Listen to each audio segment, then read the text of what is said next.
Hola, soy Cristina Ozal, médico psiquiatra en A Coruña y online, y hoy te voy a hablar sobre los trastornos de personalidad. ¿Qué son? ¿Cuáles son los mitos que los rodean y cuáles son sus realidades? ¿Cómo se diagnostican y cómo se tratan? Seguro que has escuchado frases alguna vez en tu vida del tipo, este es un narcisista, o tal persona tiene doble personalidad, o buf, ese tiene un carácter que no va a cambiar nunca. Pero, ¿qué hay de cierto en todo esto? ¿Es realmente así? Bueno, hoy te quiero contar de forma clara qué es la personalidad, cuándo se convierte en un problema la personalidad, qué son los trastornos de personalidad y cómo los diagnosticamos en la práctica clínica. Soy psiquiatra y te lo quiero explicar desde la experiencia, con un lenguaje cercano y sin tecnicismos, y también te voy a aclarar algunos mitos que lo rodean.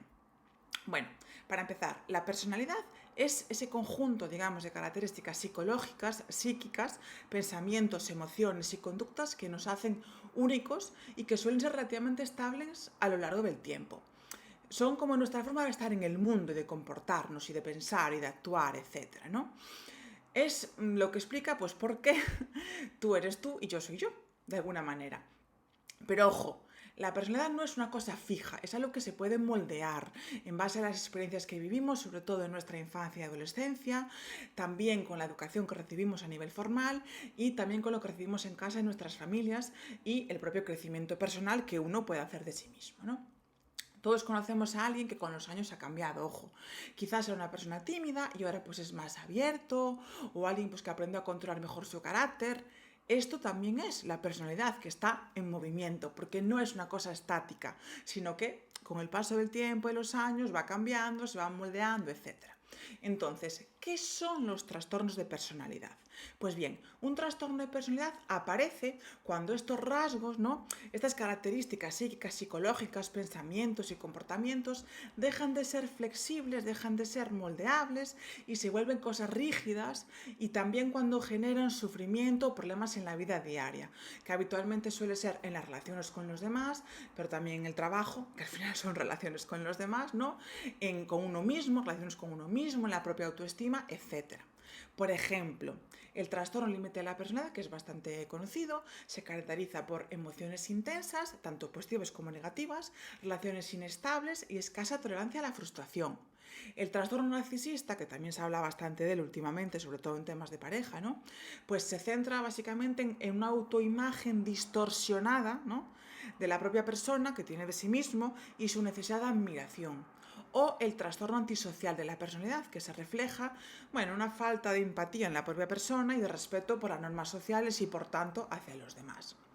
A ver, no es que la persona sea mala, digamos, es que su forma de sentir y relacionarse está marcada por un patrón que no es normal, que es disfuncional, que es patológico.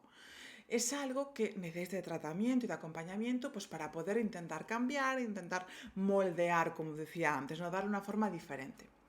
Aquí quiero también destacar y hacer referencia el tema del conocimiento, no, la conciencia o no del problema, ¿vale? Y de los hechos que uno hace. En este caso es importante decir que las personas que tienen un trastorno de personalidad, si solo tienen esto y no otros problemas que hagan lo contrario, ¿vale? Pues sí son conscientes de lo que hacen y lo que dicen, aunque pueden no darse cuenta del malestar que generan, ¿vale? En algunos casos. Por ejemplo, ¿vale? Una persona antisocial que, como dice, pues está en contra de las normas, tiene una falta de empatía, etcétera, sabe que robar está mal, sabe que robar no está permitido, sabe que robar está feo, obviamente, ¿no? Aunque no siente, ya digo, esa empatía hacia quien roba, y bueno, lo hace pues con descaro o lo que sea. No es una enfermedad, así a modo de resumen, ¿vale? O un problema, los trastornos de personalidad, que hagan que uno deje de saber lo que está bien y lo que está mal, ¿vale?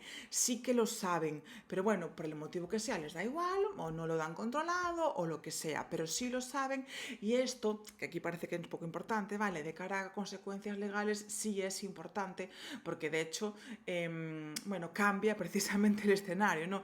Si tú eres consciente de lo que haces, así no lo eres por otro tipo de enfermedad. Entonces, en este caso, las personas, vuelvo a decir, repito, sí son conscientes de lo que hacen, pues no está bien hecho, está malo, puede dañar, etc. Vamos con algunos mitos frecuentes, ¿vale?